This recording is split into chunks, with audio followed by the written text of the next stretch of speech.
Hi! Welcome to Richard Kapili YouTube channel, and for today's tutorial, I will be teaching you on how to adjust long press timeout in assistive touch on iPhone X. But first, kindly subscribe to this channel and don't forget to hit the subscribe button and the bell to notify you for the new updates. And let's start!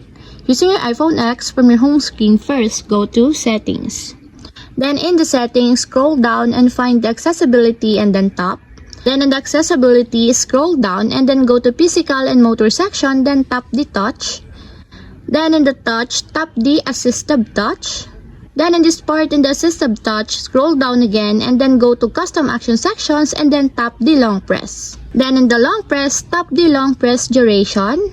Then in the long press duration, you can now adjust here the duration per seconds that you want. For example, you want to increase the duration per second, just tap the positive sign located on the right corner, just like this. And as you will see that the duration is now increasing.